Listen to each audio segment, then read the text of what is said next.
So now we're going to continue on with the final exam review. We left off on number 21 of the review sheet. So we're starting now at 22, where it has polar versus nonpolar.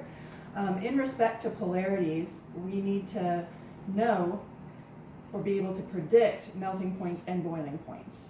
So the general trend for melting points and boiling points is that ionic is going to have the largest, so metal with a nonmetal, and then polar in the middle, and the lowest melting points and boiling points will be of the nonpolar compounds.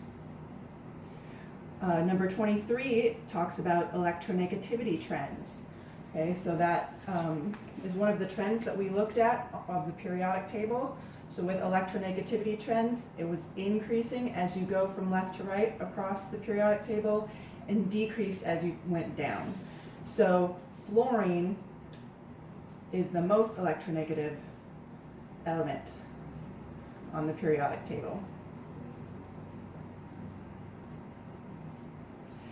For number 24, that has ionic, polar, and nonpolar covalent bonds. So this is just between two elements.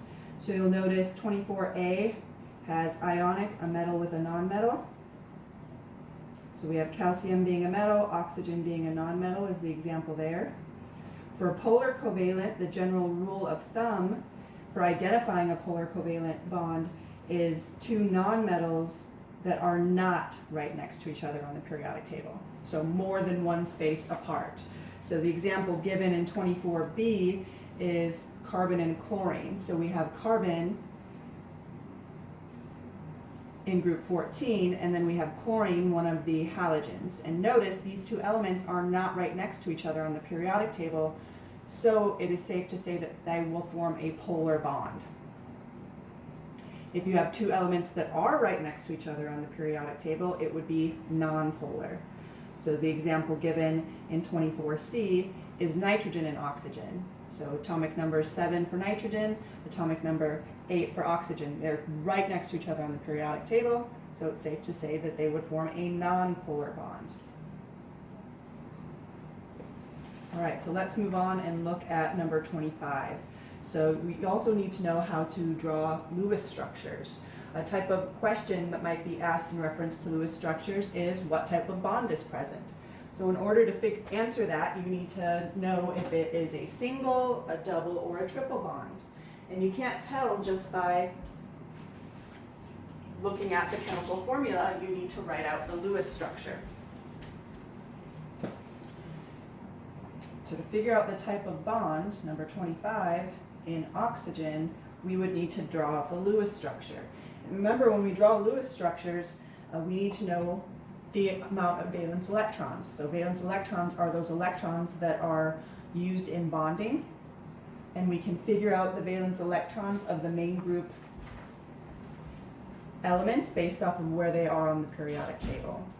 So group 1 has 1 valence electron, group 2, 2 valence electrons. Then we skip over to where boron is, group 13, 3 valence electrons. Group 14 would have 4, 15 would have 5, 16, 6, and then the halogens would have 7.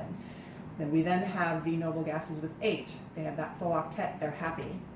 Okay, so for oxygen, to count the valence electrons, we just need to know where oxygen is on the periodic table. And it's in group 16, so that means that oxygen has 6 valence electrons.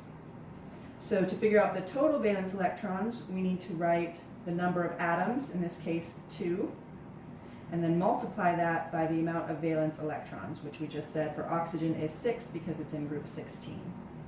So 2 times 6 gives me a total of 12 valence electrons. So when I'm drawing the Lewis structure for this compound, I'm going to connect my 2 oxygen atoms starting with a single bond. Okay, the next step then is to make the outer atoms happy. Well, in this case, they're all the outer atoms, right? There is no central atom. So just pick an oxygen and make it happy. So every element wants 8 valence electrons. That's what's going to make it happy, to have that full octet, that full outer shell. So this single bond is worth 2 electrons. So if I want to make this oxygen on the right happy, I'm going to add 6 more. for a total of 8. So 2, 4, 6, 8. So now that oxygen's happy. Okay, so I've used 8 electrons so far. So if I've used 8, that means I have 4 electrons left. So those 4 electrons I'm going to put on the other oxygen, but that's not enough to make him happy. However, I've used all the electrons that I have available. I've used 12, 2, 4, 6, 8, 10, 12. So since I've used all 12, and this oxygen's not happy yet, my next option is to take a pair of electrons from the happy oxygen and make a double bond. So now I have a double bond between the 2 oxygens. This oxygen has those 2 valence electrons there. Now, both oxygens are now happy. This oxygen has 2, 4, 6, 8. This oxygen also 2, 4, 6, 8. I've used all 12 valence electrons, so this is the correct Lewis structure. So to answer the question, what type of bond, the answer would be double.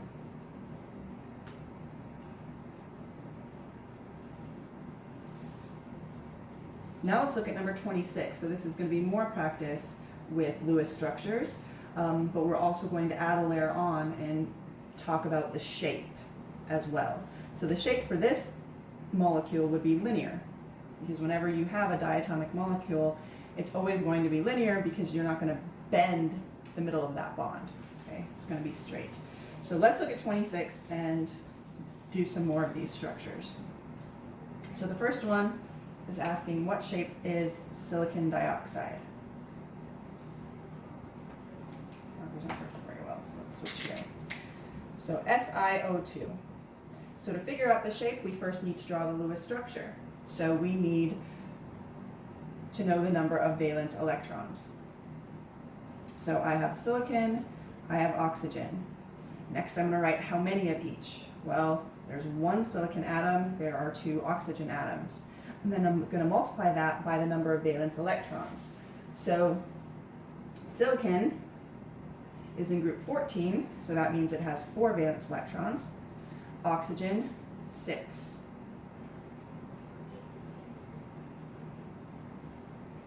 So that gives me 12, 13, 14, 15, 16. So I have 16 total valence electrons to play with to make this structure happy. So I'm going to draw silicon as my central atom with an oxygen atom on either side. Now I want to make the terminal atoms happy first.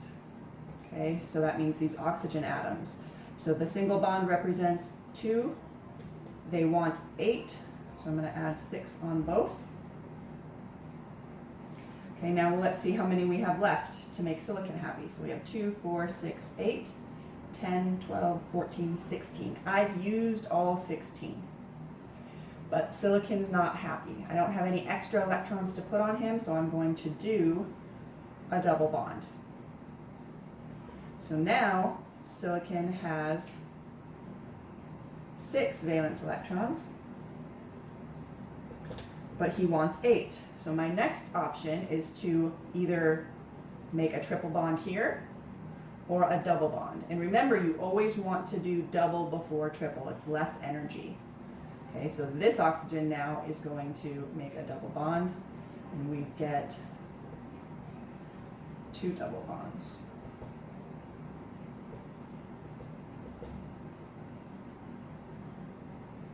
So to figure out the shape now of this molecule, you count the things around the central atom. So remember, things can be lone pairs or things can be other atoms. So in this case, silicon has 2 things around it, 2 atoms, and it has 0 lone pairs. So 2 things, 0 lone pairs. It's going to be linear, which means it has 180-degree angle. All right, let's try the next one. So carbon tetrachloride. So we wanted to count the valence electrons first. We have carbon and we have chlorine. There's 1 carbon, 4 chlorines. Carbon is in group 14, so it has 4 valence electrons. Chlorine is a halogen, 7. So we get 28 from the chlorines, 29, 30, 31, 32. So I have 32 valence electrons to play with. Carbon is going to be my central atom. I'm going to put the 4 chlorines around it. The next step is to make the outer atoms happy. So I'm going to give 6 electrons to each of them for a total of 8 with that single bond. So now the chlorines are happy. The carbon is also happy because each single bond is worth 2, so that's a total of 8 for the carbon. I'm going to count and make sure that I've used all 32. So 2, 4, 6, 8. 8 times 4 does indeed equal 32. So this is the correct Lewis structure. To figure out the shape, I'm going to count the things around the central atom being carbon. So there are 4 things around carbon. 0 of those things are lone pairs. They're all atoms, right? So the shape that I can find to match up with that, 4, 0, is tetrahedral.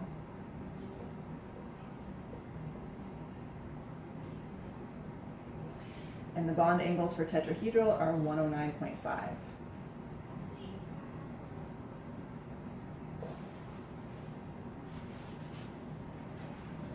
All right, let's try the last one now.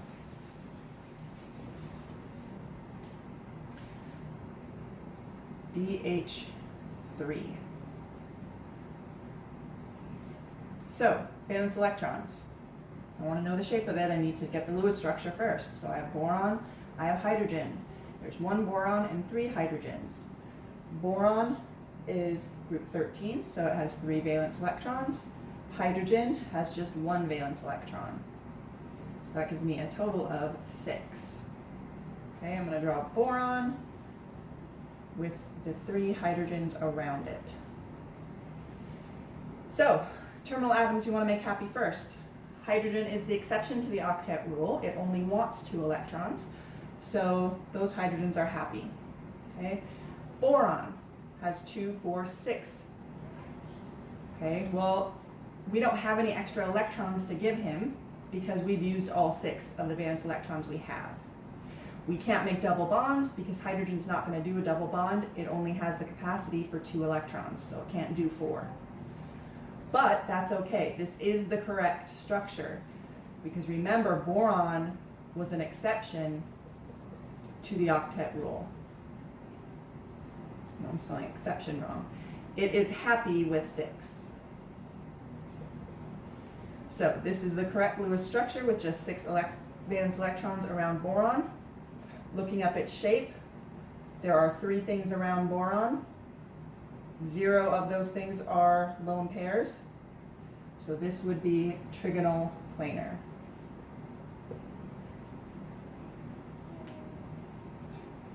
With an angle of 120.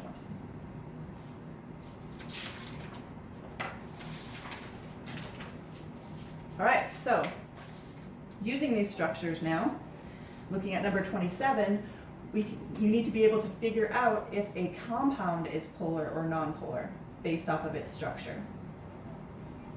So there are some rules for this. You can either draw those vectors and see if the vectors cancel, so we call that a dipole moment. You were also given a set of rules in the PowerPoint to figure this out. Let me just refresh your memory on some of those. For these rules, you just need to know the structure. You don't necessarily need to know the shape. So for polar, if the central atom had a lone pair, so 1 or more lone pairs on the central atom,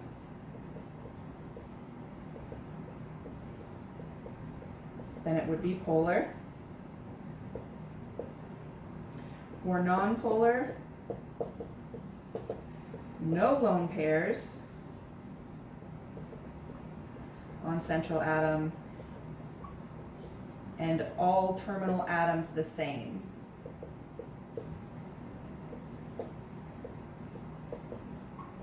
Also, if just carbon and hydrogen are present, so carbon and hydrogen only, No matter how many carbons and hydrogens, if those are the only two atoms in the molecule, it would also be nonpolar. So out of the structures we just did, let's do boron trihydride since that's up here. So there are no lone pairs on the central atom. All the terminal atoms are the same, so this would be a nonpolar molecule. We looked at carbon tetrachloride. Same thing. When we drew its Lewis structure, focusing on the central atom, there are no lone pairs on the central atom. All the terminal atoms are the same, all of them are chlorines, so this would also be nonpolar. We also looked at silicon dioxide, which had double bonds, it was linear.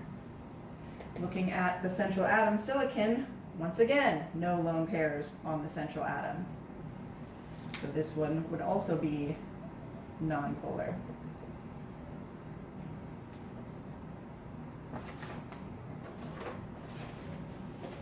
Right. Next, let's look at calculations. So we'll get into some molar mass calculations, as well as Avogadro's number, everybody's favorite. All right, so looking at 28, give you a hard one on the review. We have aluminum. This one I'm trying to represent as aluminum here. Aluminum sulfate.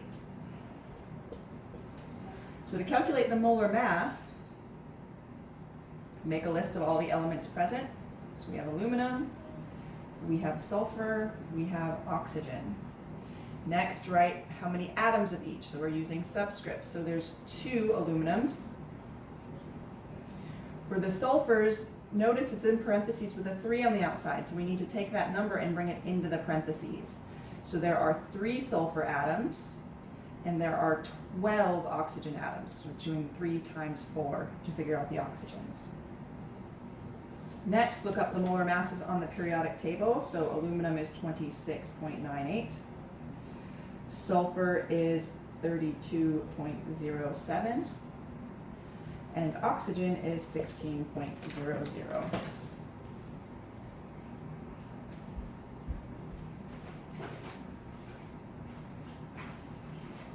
So, got my calculator. Calculating that out, we get 2 times 26.98 times 22.07.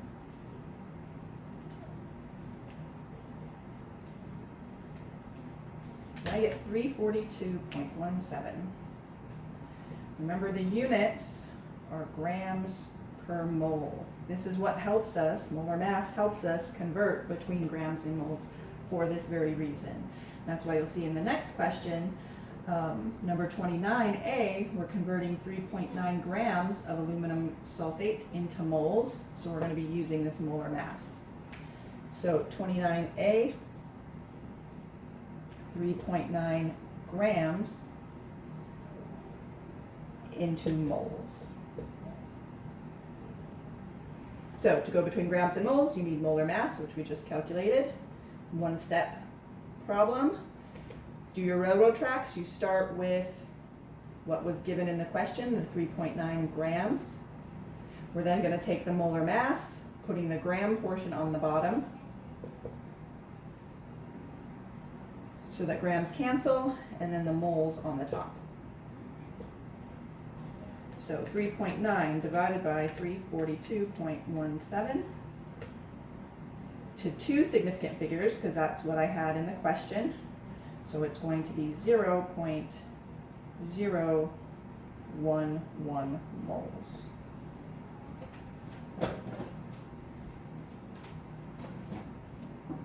Right, so let's try the next one. The next one is going from moles to grams. So opposite way. Whenever you're going between grams and moles or moles and grams, you need the molar mass. So 29B, we have 9.5 moles of ammonia, NH3, and we're going to go to grams. In order to do that, we need molar mass. So I'm going to calculate molar mass of ammonia over here. Make my list. 1 nitrogen, 3 hydrogens. Nitrogen is 14.01 on the periodic table, and hydrogen is 1.008. If you see any calculation mistakes, please bring it to my attention as soon as possible. I don't have you all to help me, so I do make mistakes sometimes. 17.034 units are grams per mole. So this is my conversion factor that I'm going to use to go between moles and grams. Okay? So once I have my conversion factor, I can set up my railroad tracks, starting with the piece of information given it to me in the question, the 9.5 moles. This time, I'm going to be multiplying by the molar mass. I want the grams on the top and have the 1 mole on the bottom so that they're on opposite sides of that horizontal line and they cancel out. So calculating that out, I'm only supposed to have 2 significant figures, so it will be 160 grams. So the answer I get on my calculator is 161.8. But since I only want 2 sig figs, the 1 and the 6 matter, I look to the number next to it. Since it's a 1, this stays a 6, but I still need a placeholder there so that I'm still in the hundreds. So the only placeholder I can use that does not count as a significant figure is 0. Okay. Now let's try a molecules one, so using Avogadro's number. So 29C is going from moles to molecules. So we have 5.7 moles CO2. We're going to go to molecules. So whenever you see the word molecules, atoms, formula units, you're using Avogadro's number. So that is where 1 mole is equal to 6.022 times 10 to the 23rd. In this case, molecules. So this is the conversion factor that's going to get us from moles to molecules. So 1-step problem again. We start with the 5.7 moles. We want the mole portion on the bottom so that it cancels. That will put my 6.022 times 10 to the 23rd on the top.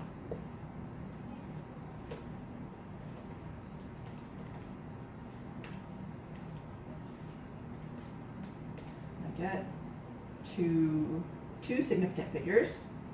So 3.4 times 10 to the 24th molecules.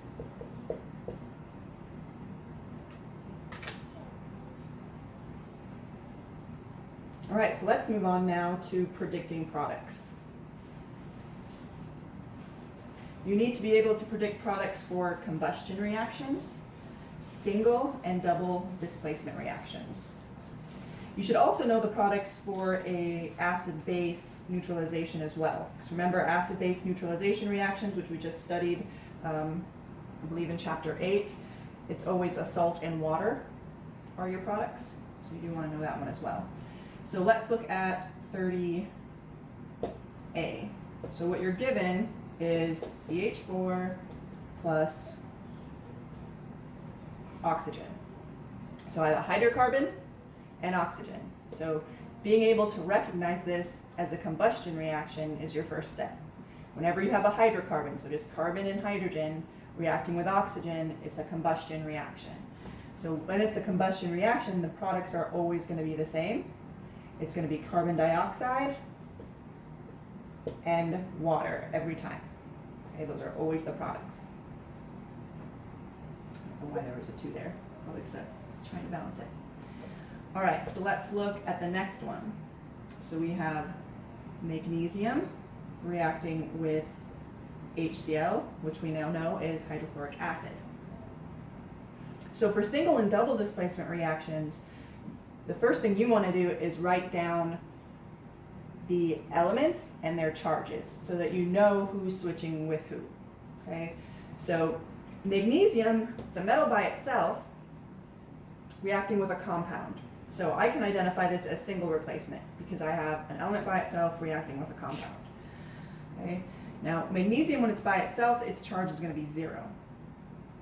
But when it's in a compound, it's going to have a +2 charge. And I know that based off of where it is on the periodic table. It's an alkaline earth metal. Hydrogen is going to be a +1, and then chlorine is going to be a -1. So the reason I want to know the charges is because you're always going to have the same charges are going to be the ones switching places.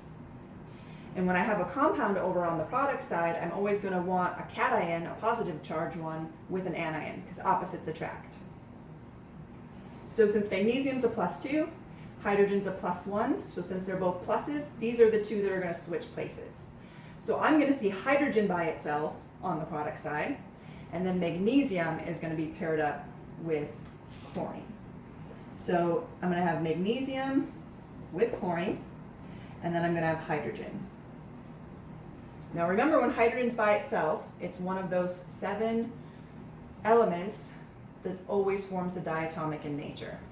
So it's always going to be H2. It's never just going to be hydrogen all by its lonesome. So one of my products is going to be H2. To figure out the other product, you use the charges. Okay, you can use the crisscross method, where this 2 becomes a subscript here, this 1 becomes a subscript on magnesium. So that shows that I'm going to have 1 magnesium and 2 chlorines.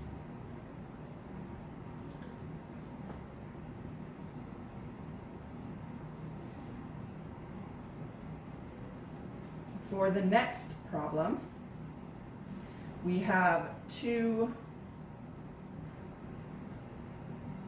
compounds reacting together.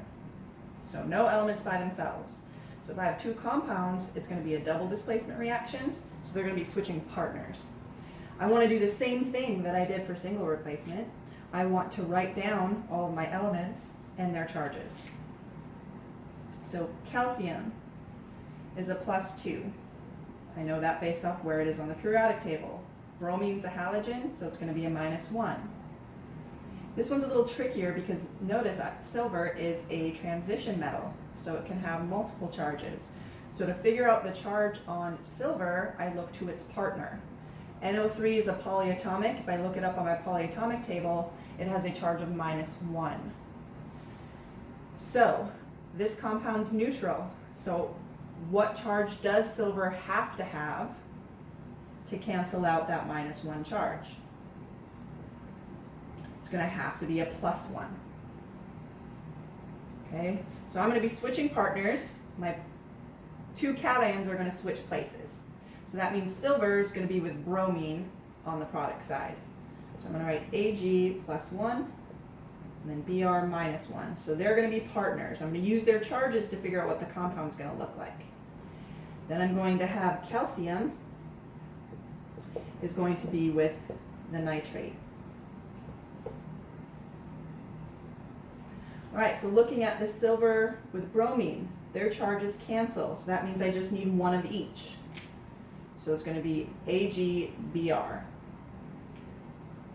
Think of it as the crisscross method as well. 1, 1. Okay, for the calcium nitrate, their charges don't cancel. So I need 2 nitrates for every 1 calcium. So my other product is going to be Ca, and then NO3, by taking that 2 and making it a subscript, make sure I have parentheses around it. So that's what calcium nitrate's chemical formula is going to look like. Also with double replacement reactions, a lot of times those reactions form a solid. They're also called precipitation reactions. So that means one of these 2 products probably formed a solid. In order to figure that out, you're going to use your solubility tables that look something like this, and that is in the appendix as well. So to figure out which one formed a solid, remember soluble means dissolved. The exceptions are the ones that formed a solid. Okay, so looking up NO3, so I can see NO3 is in the second column of this table.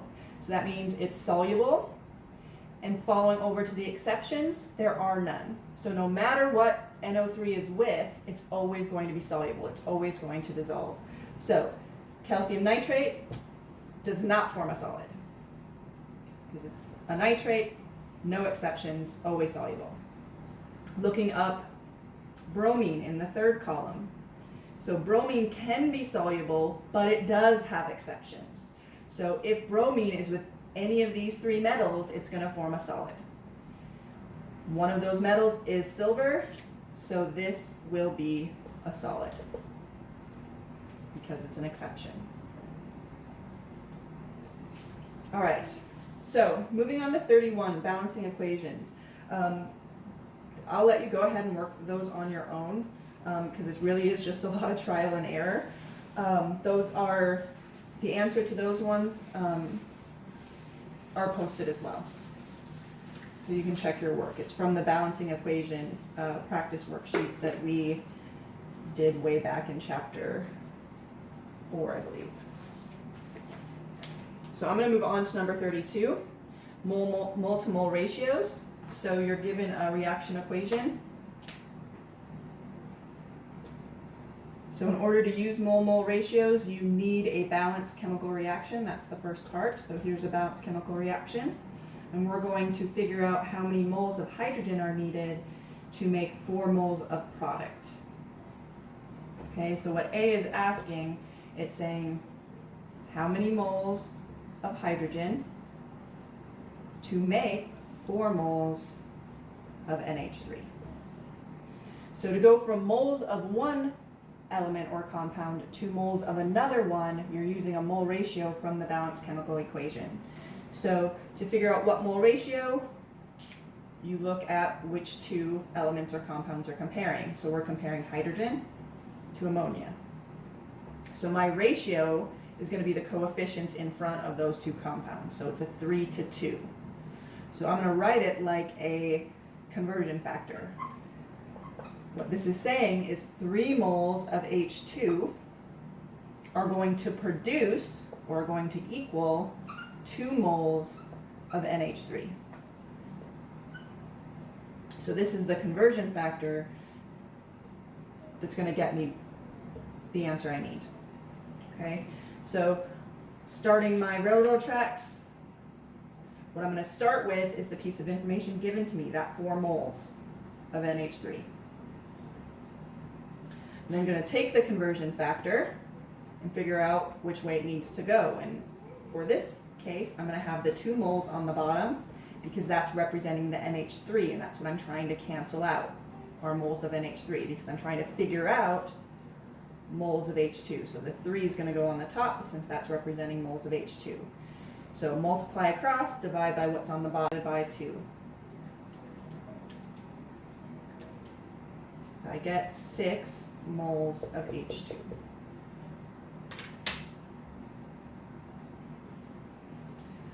All right, B is asking how many moles of product are formed if 1.5 moles of N2 is completely converted into product. So this time we have 1.5 moles of N2 and we're trying to figure out how much product, and the product being NH3.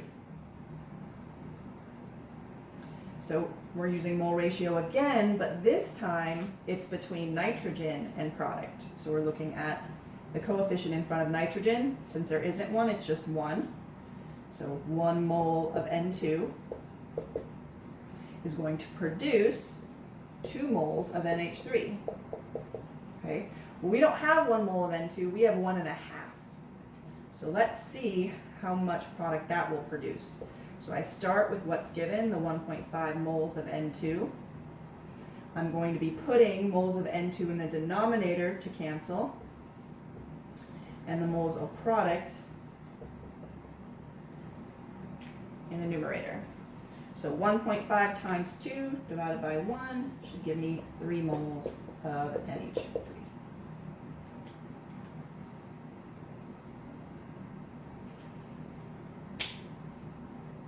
All right, so 33 is just giving you some definitions of limiting reagent versus excess. So review those definitions. Number 34, predict if a compound is soluble or not. So we went over that already. So use your solubility tables to figure which one of the products in that example in 34 is a solid.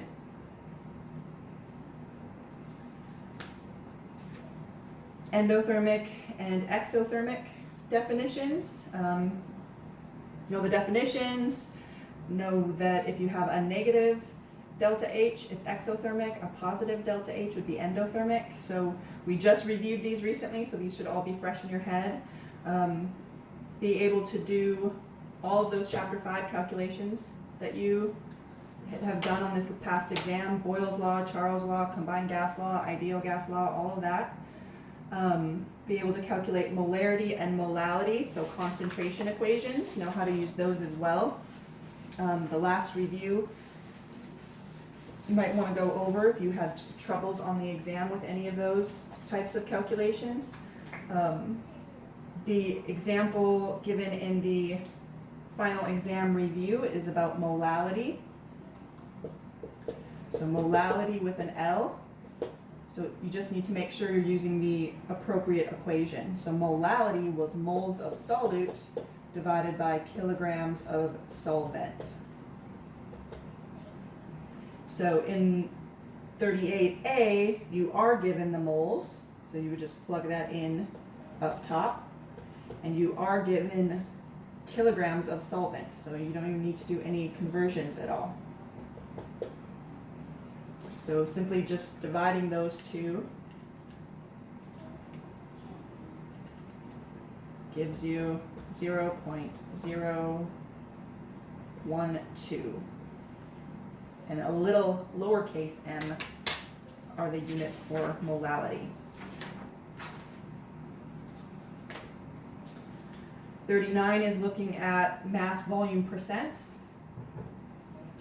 and percent by masses. So looking at 39A, it's asking for percent mass. So that's this guy here. And for that you need grams of solute divided by grams of solution. And since it's a percent, you're multiplying that by 100. So in this one, pretty straightforward as well, because you are given grams of calcium chloride, which would be the solute, and you are given grams of the solution as well. So you would just plug those values in. So it would be 18 divided by 90 times 100.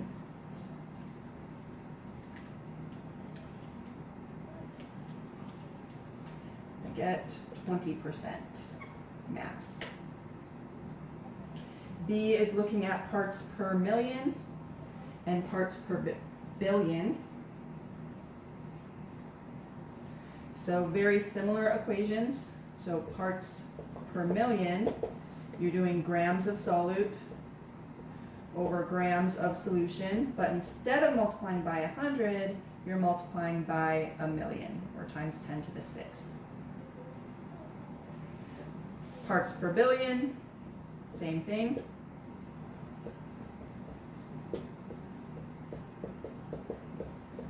But you're multiplying by 1,000,000,000. Okay. So in this specific example, it gives you the grams of the solute, sodium chloride, and the grams of the solution, which is the sodium chloride with water. So you would plug those values in and multiply accordingly.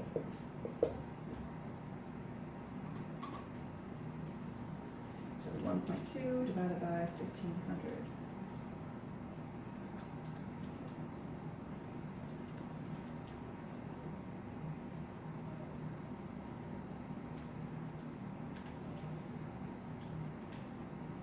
All right. So, be able to use the dilution equation. That's that M1V1 is equal to M2V2. Be able to calculate equivalents per liter. Redox reactions. Know what's reduced. Know what's oxidized. definition of a buffer, definition of dynamic equilibrium, be able to calculate pH, and then at the end here, so I'm skipping down to 47 because we've done all this 40 through 46 very recently. I'm skipping down to 47 because you haven't been tested on chapter 9 stuff yet, but there will be some problems on chapter 9 in the final. So I have that table that you need to know about alpha, beta, positron, and gamma particles. So have that handy in case you are asked to identify any of those particles based off of their charge, mass, or penetrating power. Also be able to do half-life calculations, percentage-wise. And I have the scale for that given to you as well. For product prediction, be able to predict alpha and beta decay reactions. And I have a video on chapter 9 on that material for your review. So that sums up what's going to be on the exam. I have an appendix attached to go over some of what we talked about in more detail if you wanted to review that. I would make sure to go through this final exam review, make sure to do the practice final, which is 60 questions, so it's almost the same amount of questions as the actual final. And if you had any troubles in any of the sections, review those quizzes, okay? If you have your past exams, also another great way to review are the past exams. So let me know if you have any questions, and good luck.